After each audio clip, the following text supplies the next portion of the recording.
आफूले रिफर गर्नुभएको कुराहरू सुनिरहेको थियो होइन के भयो त भारतमा पनि जाने सम्भावना कति बढिरहेछ दोस्रो खै अब एक्ज्याक्टली बसेर कुराहरू त्यस्तो चाहिँ भएको छैन फोनमा जस्ट कुरा भएको थियो अब हाम्रो चन्द्र सरसँग कुराहरू भएको छ मसँग बसेर चाहिँ एक त्यो वाला कुरा चाहिँ भएको छैन मलाई भन्नु चाहिँ भएको हो होइन तर त्यो कुरा कतिसम्म अगाडि पुग्यो कहाँ पुग्यो के हो खासमा त्यो म पनि अलिकति अन्जानै छु त्यसमा चाहिँ पहिलो चलचित्रबाट सायद धेरैजनालाई आशा हुन्छ होइन ट्रेलर हेरिसकेपछि त्यो आशा चाहिँ हुन्छ नि स्योरिटीमा बदलेको छ कि छैन त्यसमा अब फर्स्ट अफ अल त ट्रेलर हेरिराख्दाखेरि होइन अलिकति हाँस्यो कुनै ठाउँमा हाँस्यो कुनै ठाउँमा एकदमै इमोसनल भयो ट्रेलर हेरिसकेपछि त्यहाँ अगाडि गएर हेर्नुभयो नि म स्टेजमा आज मैले के बोलेँ मलाई केही थाहा छैन म अक्कबक्क भएर बोलिरहेको थिएँ बोल्नै आएन कि मलाई जसरी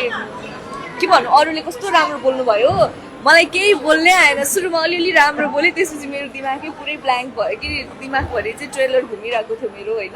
सबैजनालाई कस्तो इमोसनल देखिएको कति बेला ह्याप्पी देखेको छ त्यहाँ डाइरेक्ट सुन्नुभयो भने कृष्णले राधा बाहेक अरू कसैलाई हेर्दैन भनेर मैले भनेको पनि छु होइन त्यो छ सबै छ त्यो अनि आमाको त्यो मार्मीको त्यो छ बुवाको त्यस्तै हाम्रो साइग्रेसीको त्यस्तै पल्जीको त्यस्तै सिमरनको त्यस्तै अनि त्यो सबै हेरेर घुमिरहेको छ त्यही भएर पनि तपाईँहरूलाई सोधेको मैले मेरो चलचित्र आफै राम्रो छ ट्रेलर आफै राम्रो छ भन्नुमा र हजुरहरू सबैजनाले राम्रो छ भनिदिनुमा त्यो आकाश पाताल फरक कुरा हो होइन त्यही भएर तपाईँहरूलाई सोधेँ अब कतिजना बिरामी हुँदो रहेछ तपाईँहरूले पनि एन्सर दिनुभयो इमोसनल भयौँ हामी पनि भनेर अलिकति एनर्जी चाहिँ चाहिएको थियो तपाईँहरूले मलाई ऊर्जा अलिकति कम दिनुभयो मैले त्यो सोधिरहँदाखेरि होइन